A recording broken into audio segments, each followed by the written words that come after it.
The Galactic Academy of Unity was built on a quiet moon that orbited the great world of Varen Prime. Its shining towers stretched into the silver clouds. Ships from every part of the galaxy came to land on its broad platforms. The Academy was not a simple school. It was a place where the best minds and strongest warriors of hundreds of species came to learn how to fight together and protect the galaxy. When the new class of cadets arrived, the air around the landing bay was filled with excitement. Bright banners of alien worlds floated above the wide hall. Students of all shapes and colors moved in groups, greeting each other in dozens of strange languages.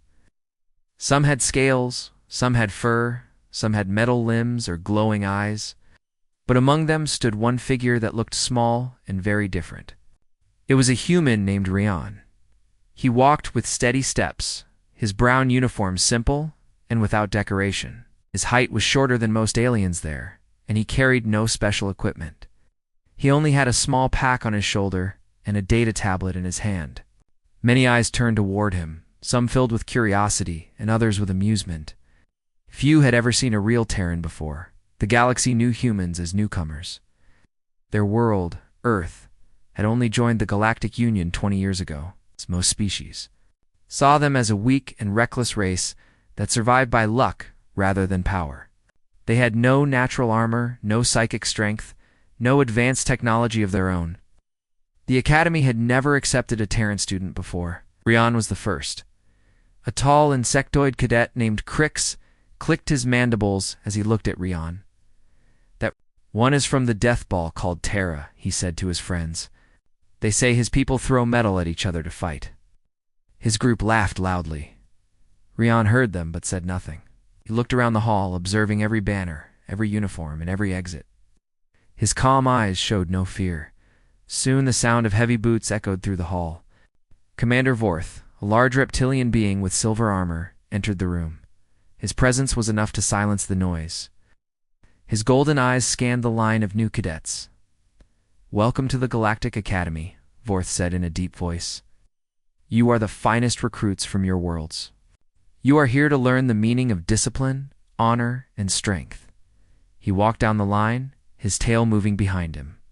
When he stopped before Rian, he raised one scaled brow. "A Terran," he said. "Our first human. I hope your people did not send you by mistake." Rian looked straight ahead. "No, Commander. I am here to learn and to serve." Some students snickered quietly. Vorth studied him for a moment longer before moving on. "We will see what the Terrans can do," he said. The first day began with orientation. The recruits were guided through training halls that seemed larger than cities. Robots and drones moved across the grounds, carrying supplies and scanning equipment. The academy was divided into sections: combat, strategy, survival, and science. Every student would have to train in all of them.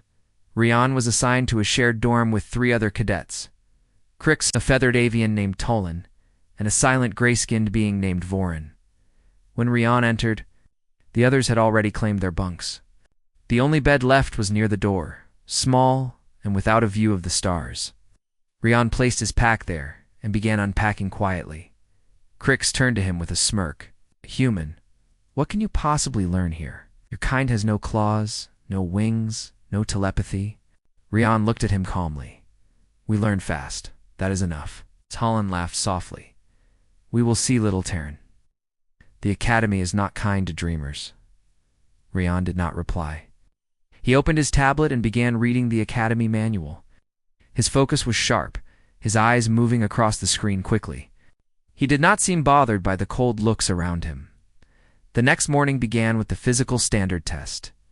Every cadet gathered in the great courtyard, where the twin suns of Varen Prime shone brightly. The instructors watched from a high platform as the cadets lined up. Commander Vorth raised his hand. "This is the test that will show us who belongs here. You will run, climb, and fight until the system says you have reached your limit. There will be no breaks. Begin." The ground shook as hundreds of cadets started running across the field. Obstacles rose from the ground, spinning blades, climbing walls, and energy barriers. Some used wings or claws to move faster. Others used energy shields to push through the barriers. Rian ran with steady rhythm, his breathing controlled. He had no enhancements, only strength trained by long days of hard work on Earth. Crickley took the lead, his insect legs carrying him across the ground with ease. He looked back and shouted, "Try to keep up, Terran." Rian said nothing. He focused on his pace, moving smoothly over each barrier. When he reached the climbing wall, he did not leap like others. Instead, he found each grip carefully and used his full body weight to pull himself upward. His movements were slow but efficient. By the time the test reached the final stage, many cadets had already stopped. Breathing heavily or collapsing from exhaustion, the instructors recorded their times on holographic boards. Rian reached the finish line far behind the leaders, but he did not collapse. He stood straight, breathing deeply, sweat covering his face, but eyes still sharp. Vorth looked at the datapad. His expression changed slightly. Rian's endurance score was above the galactic average, though his speed was low. For a species with no biological enhancements, that was unusual. After the physical test came the reflex trial. This was a virtual simulation where cadets wore neural helmets and reacted to fast-changing lights and targets. It tested how quickly they could sense danger and respond. When Rian's turn came, some students gathered to watch. Many expected him to fail. He entered the simulator chamber, sat down, and placed the helmet on his head. Asha. The room darkened, and glowing targets appeared in front of him. A voice said, "Begin." The lights flashed in unpredictable patterns. Rian's hands moved fast, hitting the right buttons before each flash disappeared. The simulation grew harder, faster, more confusing. His breathing stayed calm. On Earth, his people had learned to survive earthquakes, wildfires, storms, and battles. They had learned to think fast when chaos ruled. Rian's mind adapted to the rhythm of the test. When it ended, the board displayed his score. The numbers rose to the top of the screen, higher than anyone else in the group. The hall grew quiet. Commander Vorth looked at the board, then at Rian. "This is not possible," he said. "Run it again." The test was repeated. The result was the same. The instructor watching the data said, "Confirmed, Commander. Human Rian has the fastest reflex score recorded this cycle." Crix's antennae twitched with disbelief. It cannot be right. The system must be broken. But the system was not broken. The Academy's central AI verified every signal. Rian removed the helmet and stood silently. He did not cheer or look proud. He only nodded to the instructor and walked out. Later that day, during mealtime, whispers filled the dining hall. Some cadets looked at Rian with new respect, while others looked with jealousy. Talon approached him with a food tray and sat across the table. "I saw your test results," he said. "You surprised everyone?" Rian took a sip of water. "I did what I was trained to do." "What kind of training do humans have?" Talon asked. "You have no combat implants or neural links." Rian thought for a moment. "On Earth, we face danger every day. Nature itself is our teacher. You learn fast when the world does not wait for you." Talon studied him quietly and gave a small nod. "Maybe your world is harsher than it looks." As the days passed, the Academy continued its routine. Rian attended tactical classes, combat drills, and team exercises. He never argued, never complained, and always finished what was given to him. Some instructors began to notice that he learned quicker than others. When he made mistakes, he repeated the task until it was right. One evening, as the sun set behind the towers, Commander Vorth stood on the observation deck, watching the cadets train. Another instructor joined him and said, "The Terran is performing well, better than expected." Vorth crossed his arms. "He has spirit, but spirit is not enough in war." "I have seen many students burn out before the real fight," the instructor replied. "Perhaps, but there is something different about him. He does not give up. He does not seem to know how." Vorth looked down at the training field where Rian was still running drills long after others had left.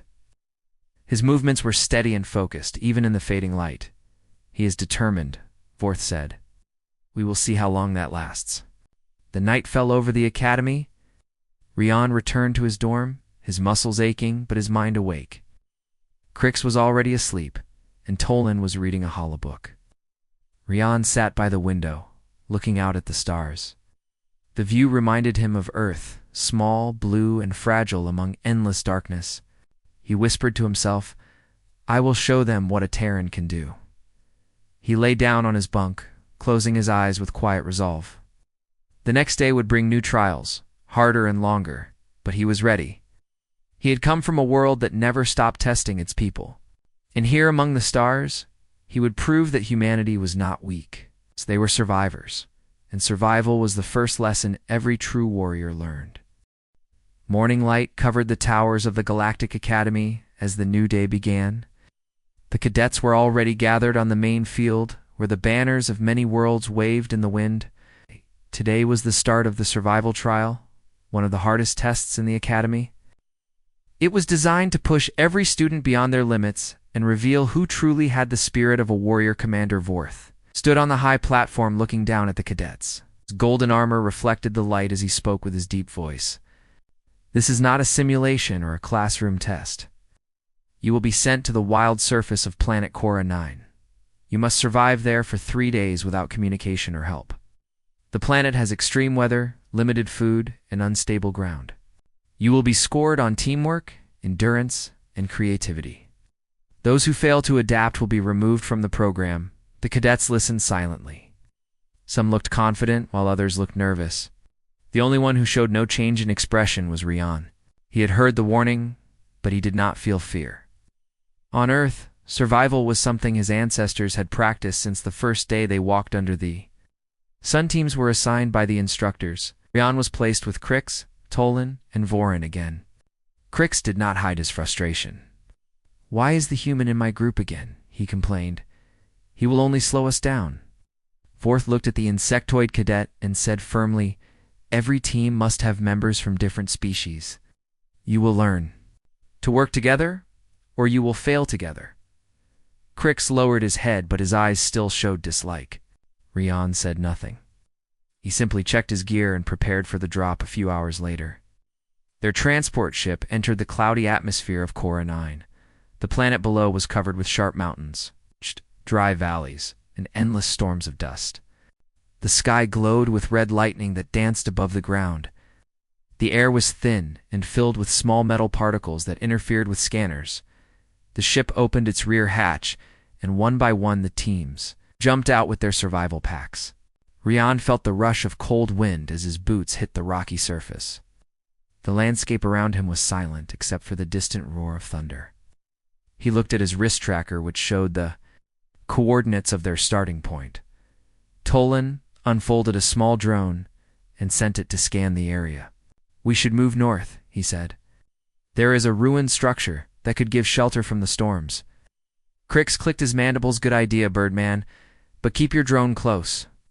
The lightning here eats machines alive." Rian adjusted his pack and started walking without waiting for further argument. The others followed reluctantly.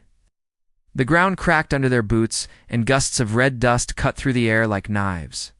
After 2 hours of walking, the first storm hit. The wind grew stronger and the sky turned dark. The team ran toward the ruins that appeared in the distance. The structure looked like the remains of an old outpost built from black metal.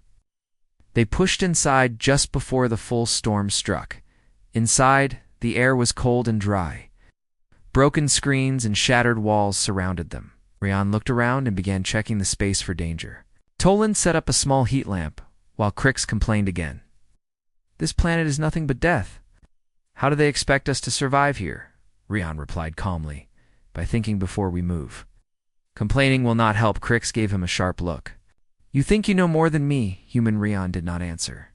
He started clearing a small area of the floor and used metal scraps to form a barrier against the wind. Then he unpacked a simple water filter and began collecting condensation from the walls. The others watched in silence. Tolan asked, "You learned this on your world?" Rian nodded yes. "We learned to survive with little.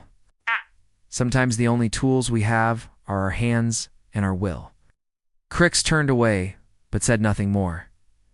The night on Cora 9 came without warning. The storms outside stopped for a moment, leaving only silence. Vorin, who had been quiet since arrival, finally spoke in his low voice. "The ground is unstable. There may be quakes. We should keep watch in shifts." Rian agreed and took the first watch. He sat near the entrance, his eyes fixed on the strange sky filled with red clouds. Could feel the hum of the planet under his boots. It was alive in a strange way. Hours passed and the others slept. Suddenly the ground trembled slightly. Rian stood up and listened. A deep rumble came from the valley below. Through the dust he saw movement, something large crawling out of the ground. It looked like a metallic creature made of shifting plates. It had no eyes, but it sensed vibrations. Rian quickly woke the others. "Something is coming," he said in a low voice. Crix grabbed his pulse rifle. "We can fight it." Rian shook his head no. "It reacts to sound and movement. If we fight it here, we will bring the whole structure down." "We move quietly and leave Talon," looked doubtful in this storm. "We will get lost," Rian said. "Better lost than buried without waiting." He led the way out through a side passage. The creature smashed through the main wall seconds later. The team ran into the open desert while lightning flashed behind them. They hid among rocks and waited until the ground stopped shaking. When it was over, they were far from their planned route. Their trackers showed no signal. The storm had damaged its connection. Crix shouted over the wind, "Now what genius you led us into." The middle of nowhere. Rian looked around and pointed toward the faint outline of mountains. "High ground. From there we can see our position when the storm clears." The climb was hard. The rocks were sharp, and the wind pushed them sideways. Rian moved carefully, helping Talon when his wings got caught by the wind. Crix muttered angrily, but still followed. Vorin, silent as always, climbed with steady motion. By the time they reached the top, the storm began to fade. From the mountain ridge they could see the endless desert below and far away the broken towers of an ancient structure half buried in sand. Tolan adjusted his scanner. "That could be an old supply station. Maybe it still has power cells." Rian nodded. "Then that is where we go." The team rested for a short time before heading down. They reached the ruins before sunset. Inside the station, they found shattered containers, old machines, and a half-working power core that still gave weak light. Rian began searching through the remains. He found metal rods, wires, and a few small panels that could hold charge. Using simple tools from his pack, he started building something. Crix watched with disbelief. "What are you doing, Kreen?" "Heat and light without wasting energy," Rian said as he connected the wires. Soon, a small glowing fire appeared inside a metal circle. "Now we have warmth and a signal beacon. If the instructors are monitoring energy signatures, they will know we are alive." Tolan looked impressed. "You learned engineering." Rian gave a small smile. "On Earth, every worker learns to fix what breaks. We do not wait for help." That night, the team sat around the warm light eating ration bars. Crix finally spoke in a calmer voice. "Maybe you are not as useless as I thought, human." "But this trial is not over yet," Rian replied. "It is not about pride. It is about survival. That is the first rule of every real warrior." The next morning, they continued toward the extraction zone. They had one more day left. The terrain changed into a wide field of cracked stone where small geysers of gas burst from the ground. The air smelled sharp and heavy. Vorin checked his scanner and said the gas is unstable. He must move quickly before it thickens. As they crossed the field, one of the geysers exploded, throwing burning gas into the air. It blasted through Talon to the ground. Rian rushed to him, pulling him away from the flames. His uniform was torn, but he was alive. Crix helped him lift Tolan while Vorin guided them around the danger zone. Rian covered his mouth with a cloth and kept moving forward. After many hours of walking, they finally reached the marker zone. A blue beacon flashed in the distance. The transport ship was waiting. They were tired, dirty, and hungry, but alive. When they entered the ship, Commander Vorth was there with the instructors. He looked at the 4 cadets. Report. Crix stepped forward. "We reached the extraction point, as ordered, sir." The human led the way. Vorth looked surprised. The human-led Crix nodded reluctantly. "Yes, sir. Without him, we would have been lost in the storm." Vorth turned his gaze to Rian. "Explain what you did." Rian stood straight. "We found shelter during the first storm. Used the remains of structures to make heat and collect water. When a large creature attacked, we moved quietly to avoid it. Then we used the mountain ridge to find direction and located a power source to signal our position.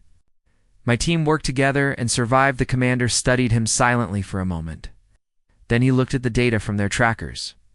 "You traveled farther than any other team. Your survival time and resource use are exceptional."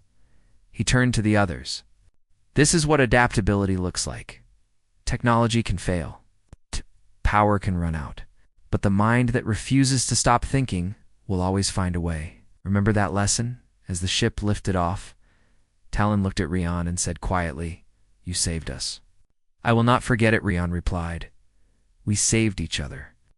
That is how a team should be. From the viewing window, they could see the storms of Korra 9 fading below them. And the trial was over. But the story of one Terran at the Galactic Academy was just beginning. Commander Vorth watched from his station as the ship rose toward the stars. He spoke softly to his aide. "Perhaps there is more to the humans than we believed. Maybe their true strength is not in power or technology, but in the will that never breaks." The Galactic Academy always saved its hardest test for the middle of the term. It was called the Simulated War. This was no ordinary exercise. Every cadet had to plan, command, and fight in a large-scale virtual battlefield that copied the conditions of a real interplanetary conflict. It was designed to see who could lead, who could think, who could survive when everything fell apart. The morning of the test, the training hall was filled with energy. Giant screens floated above the stage showing maps of battle zones. The instructors walked across the floor giving final orders. Commander Vorth stood at the front, his armor polished and his voice strong. "Cadets, today you will take part in a simulation that will test every skill you have learned. You will command your own forces, make tactical decisions, and adapt to the changing field. There will be no help from your instructors once it begins. Remember, leadership is not about strength, but about decisions made under pressure. Begin with wisdom and finish with honor." The groups were already decided based on earlier performance. Rian was placed in a smaller team with Talon and Vorin Crix. Had been moved to another group that included cadets from the reptilian worlds. The simulation system would project each team into a different zone of the same virtual war.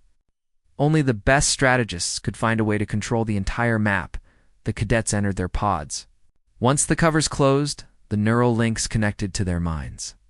The world around them disappeared. When Rian opened his eyes again, he stood in a wide valley under a burning sky. The ground was covered with dust and wreckage. Around him stood the digital soldiers assigned to his command. They waited for orders with their weapons. Ready. Talon checked his wrist display. "The objective is to secure the energy towers on the hill. The other teams will try to do the same. The side that controls more towers by the end wins." Vorin looked toward the distant hills. "We are outnumbered. If we go straight, we will be surrounded in minutes." Rian studied the terrain quietly. He noticed the pattern of ridges, small valleys, and old broken transport vehicles scattered across the land. His eyes followed the faint lines of smoke rising from enemy positions. He said calmly, "Then, we do not go straight. We make them think we are somewhere else." Talon tilted his head. "You want to trick them?" Rian nodded. "Yes. War is not only about who has the biggest army. It is about who can think faster." He ordered half of his soldiers to march openly toward the west, while the rest moved quietly through the lower path. The enemy sensors would pick up the larger group first. It was a simple plan, but timed perfectly. As the opposing forces shifted to block the western march, Rian's hidden unit climbed the ridge from the east and captured the first energy tower before anyone realized what had happened. The system announced his success through a metallic voice. "Tower 1 secured by Team Delta." From his command pod, Commander Vorth watched the screen. His assistant looked surprised. "The Terran captured a tower faster than anyone else."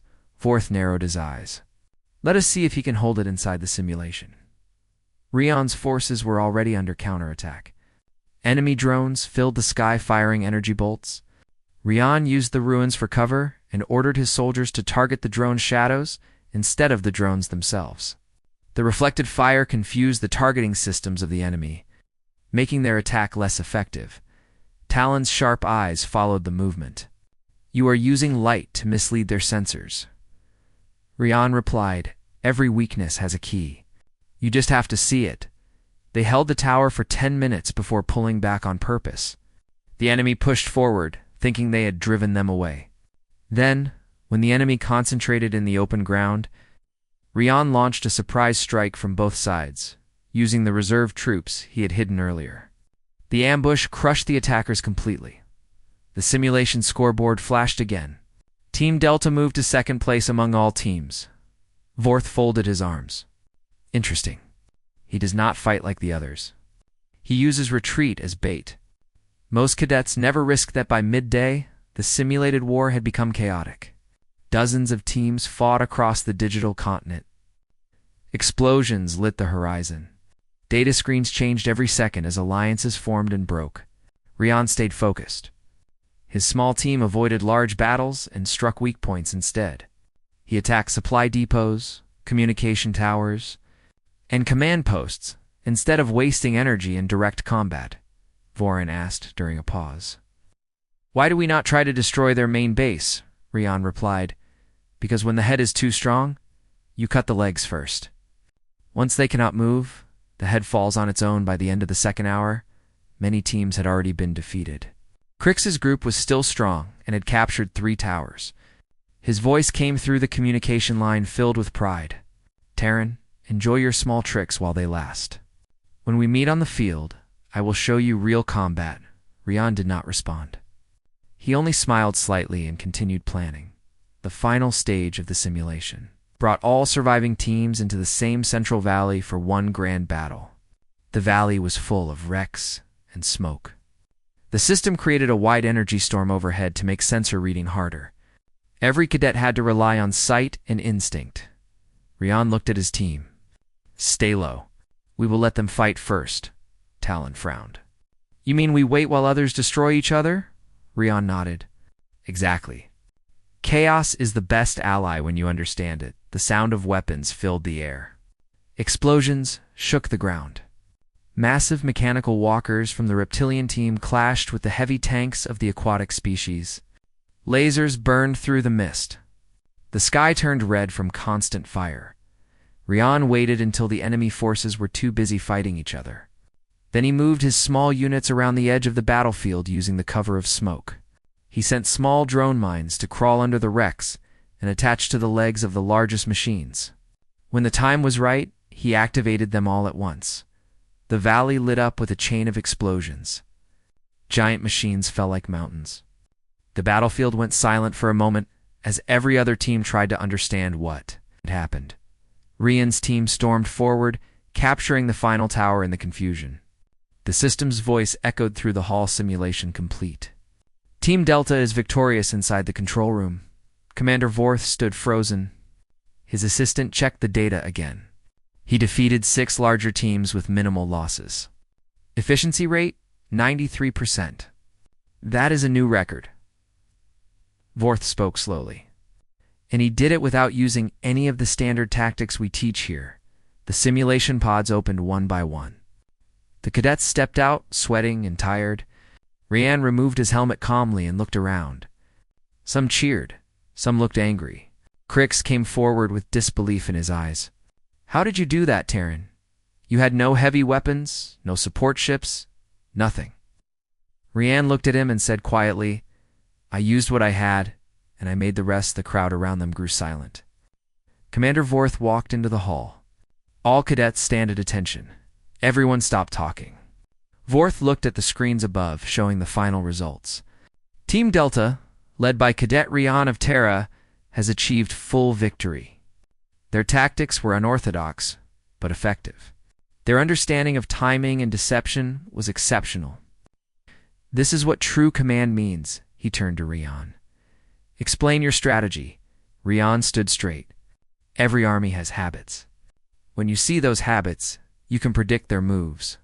My plan was not to fight harder, but to make them fight each other. Fear and confusion are stronger than any weapon. Vorth nodded slowly. And what did you learn from this, Rian? Replied that power is nothing without thought. A strong arm means little if the mind behind it is blind. The commander looked at him for a long moment before saying, You speak like someone who has seen real battles.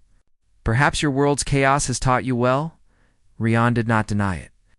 Where I come from, every day is a small war. We learn or we disappear. The other cadets listened quietly. Even Crix, who once mocked him, stayed silent. The instructors noted everything. For the first time, the academy began to see that the Terran way of thinking could be something valuable. Later that night, the Academy's main hall was filled with light as the results were officially displayed. Rian's name appeared at the top of the board. Below his name were the symbols of other worlds, all ranked lower. The students whispered among themselves. Some admired him, some envied him, but all respected him. Tolan joined him near the balcony. "You changed their view today," he said. "They thought humans were simple and weak. Now they are afraid of your mind." Rian looked out at the stars. "Fear is not what I want. Understanding is better. If they learn that strategy is about thinking, not just fighting, then it will be worth it." Tolan smiled. "Maybe one day you will teach here." Rian shook his head. "I am still learning in the command office." Vorth reviewed the data again. Every movement, every order, every second of Rian's command had been recorded. He saw patterns that reminded him of the greatest generals in history, but mixed with something new. There was no arrogance, only precision and adaptability. He called one of his fellow instructors. "You watched the human's performance." "What do you think?" the instructor replied. "He fights like someone who has nothing to lose and everything to protect. That makes him dangerous."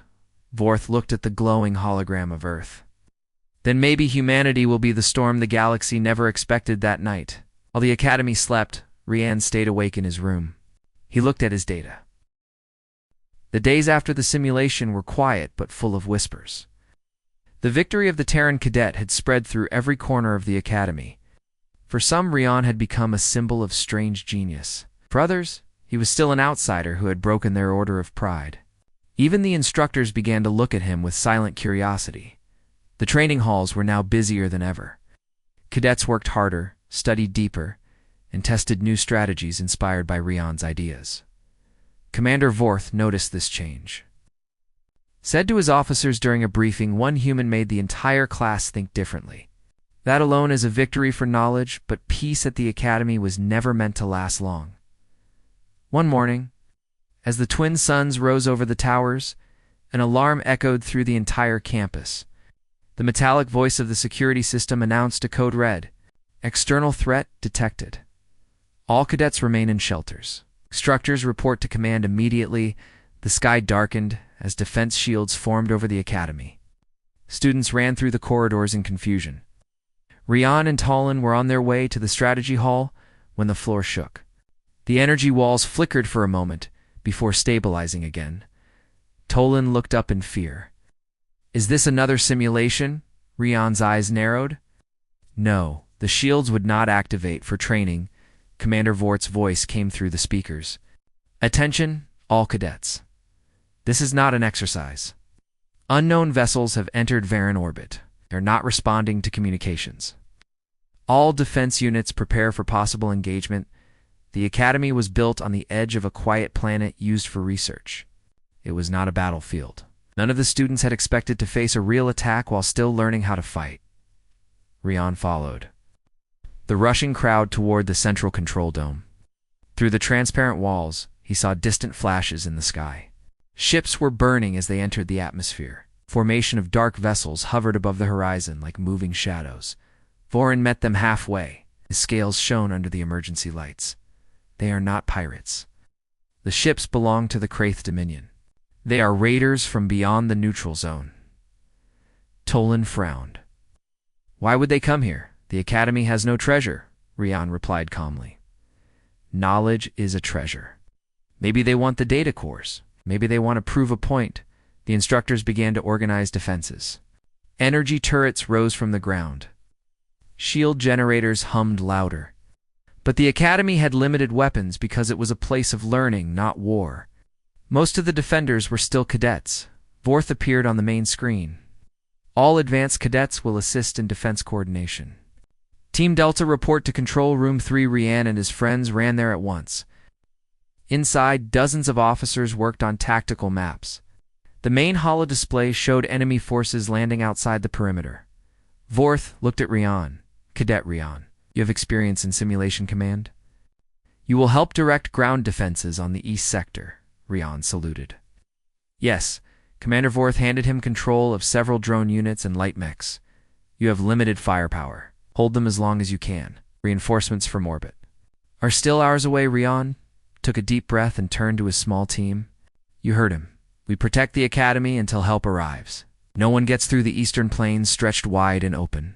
Enemy landed there first. Dust rose as Wraithwalkers stepped onto the ground.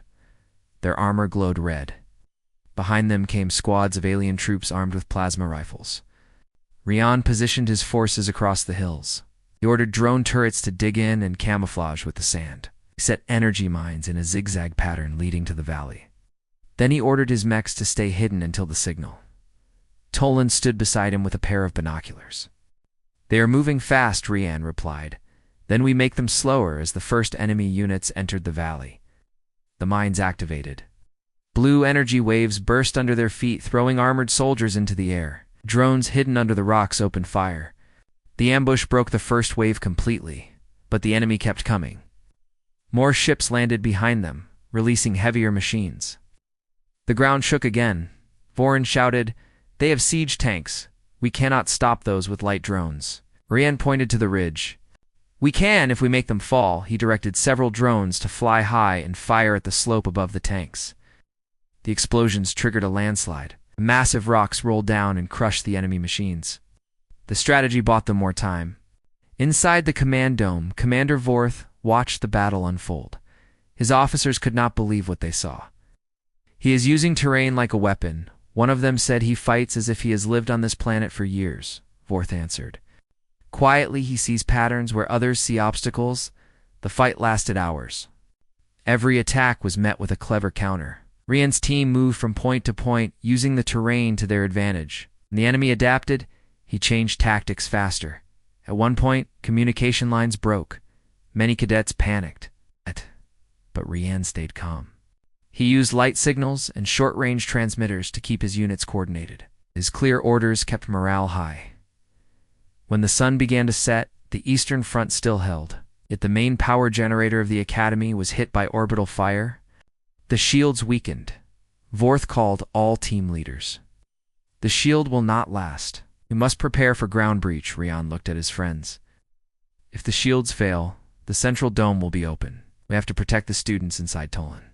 Asked how we barely have any power left, Rian's eyes fell on a map of the energy grid. He noticed something others had missed.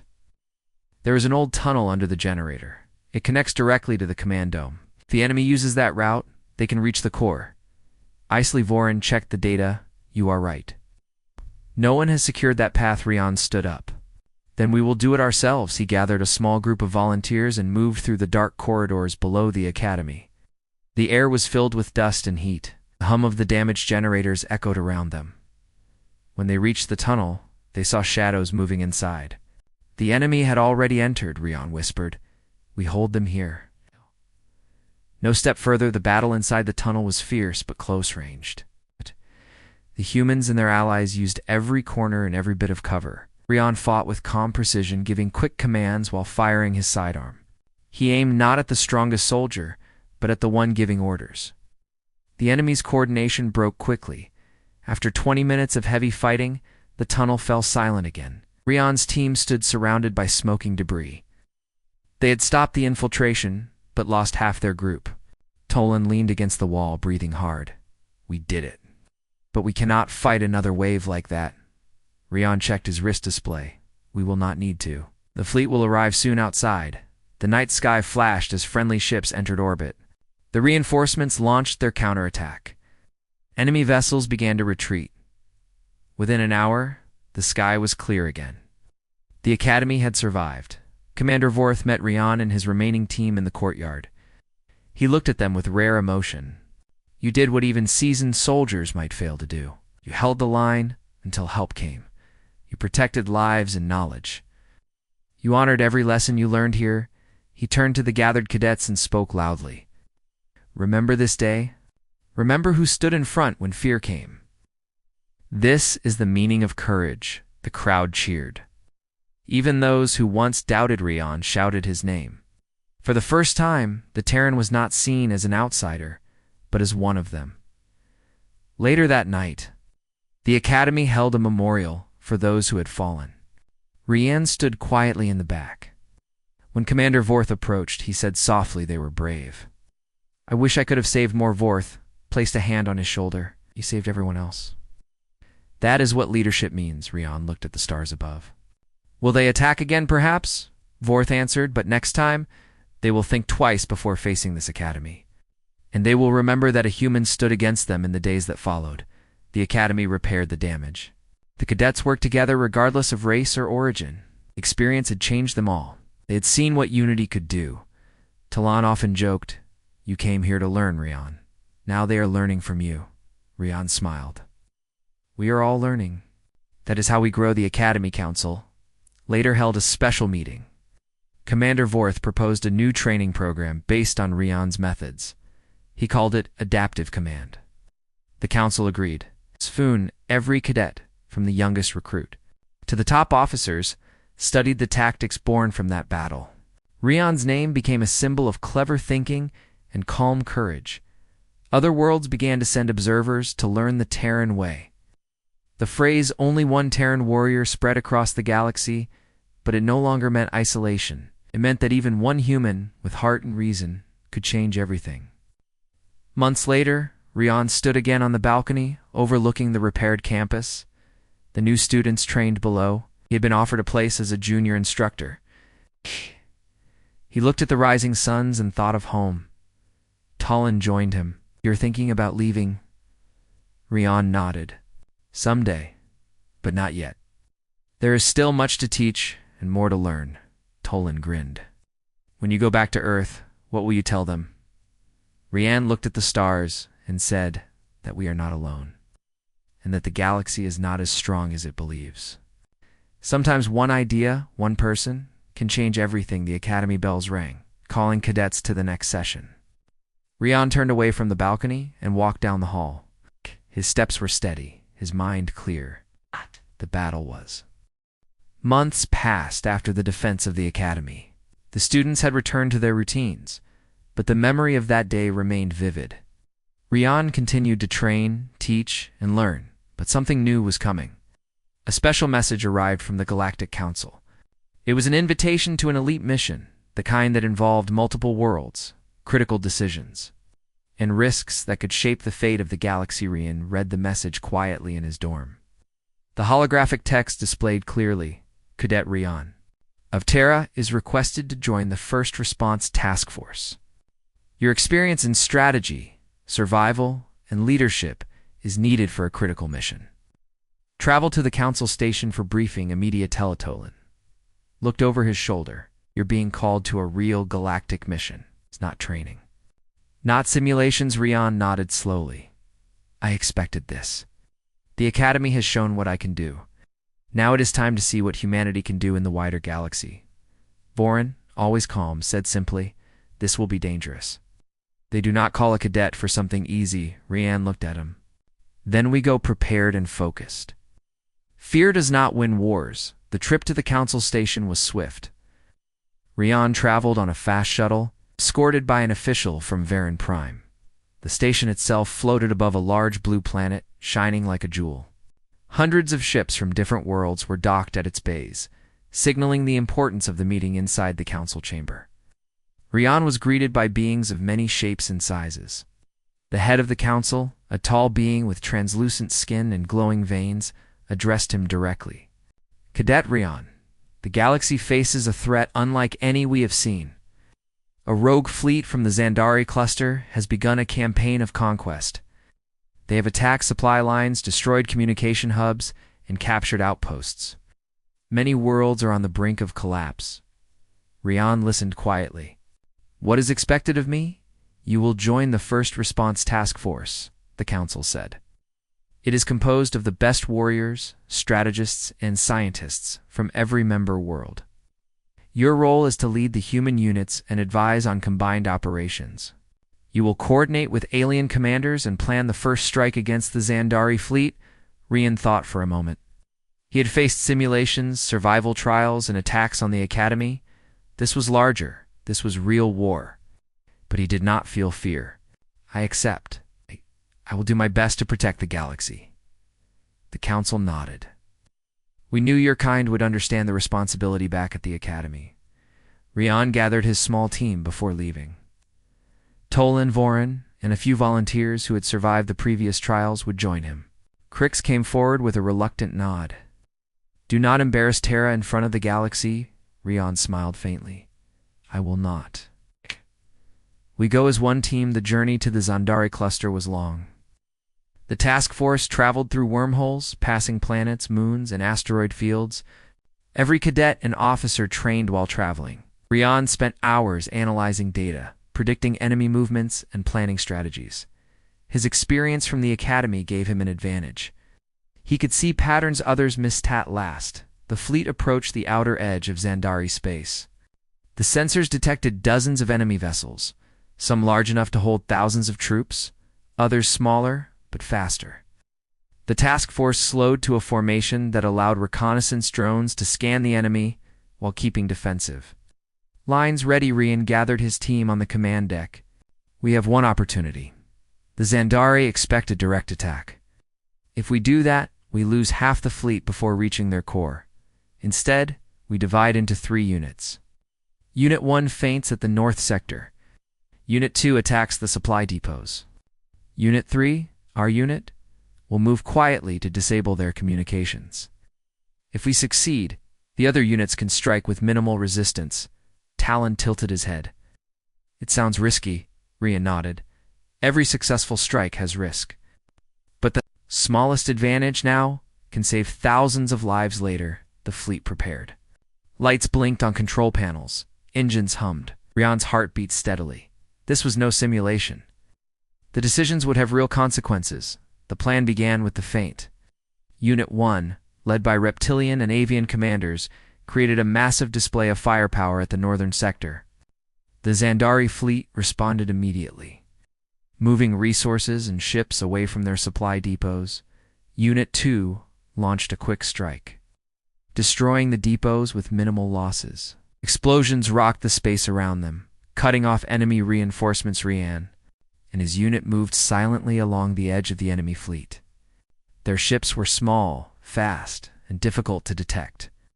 Using cloaking fields, they slipped past patrolling Zandari ships and reached the communication hub.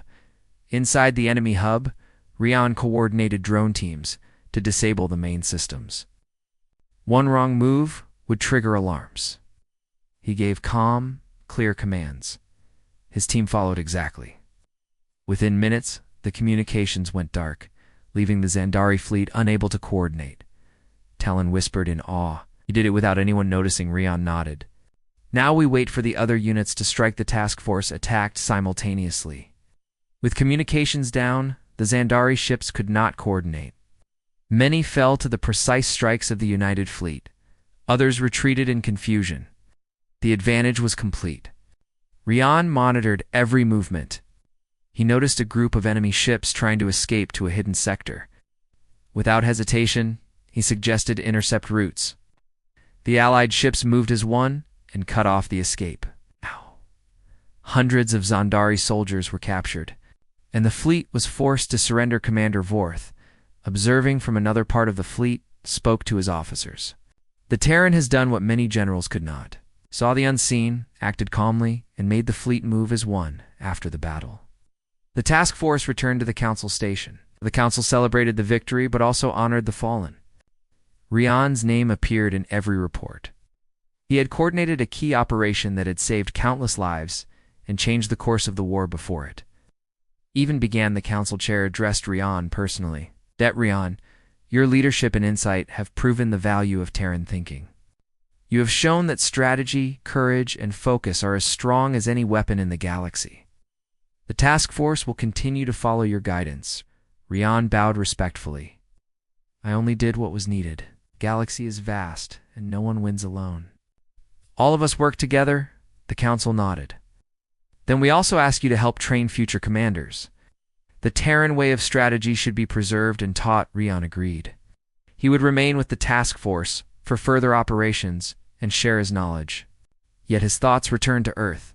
His home had sent him into the stars alone. But now he had a place among the greatest minds and warriors of the galaxy back on the Academy. Tolan and Vorin trained younger cadets. They told stories of the battle and of Rian's leadership. Cadets listened wide-eyed, imagining the courage it took to face the Zandari fleet with only intelligence, planning, and calm resolve. Crix, now more respectful, came to Rian one day before the next mission.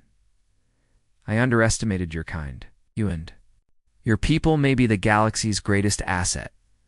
Rian looked at him quietly. It is not about greatness. It is about being ready to do what is necessary. The galaxy had seen what one Terran could do. Survival, intelligence, and courage had combined to create something unique. Every world began to recognize that humanity was not weak, not fragile, and not careless. They were adaptable, resilient, and capable of inspiring unity in even the most diverse fleets. As the stars moved past the council station, Rian prepared for the next operation, studied maps, analyzed enemy movements, and coordinated with alien commanders. The task force relied on his insight. The galaxy relied on his decisions. He looked out at the vast darkness filled with distant suns. In that silence, he thought of Earth, of the Academy, and of every small lesson that had brought him here. One human had made a difference, but he knew it was only the start. Trian whispered to himself, "We are ready. Humanity is ready. The mission would continue. Battles would come. Challenges would rise." But for the first time, the galaxy knew that. Even a single Terran warrior could change everything, and as the fleet jumped through hyperspace toward the Zandari cluster, one thought stayed in every mind watching Rian. Lead humans were no longer underestimated. They were respected. They were feared. They were the spark that could light the Eth. Starzand, the legend of the Terran warrior, had just begun.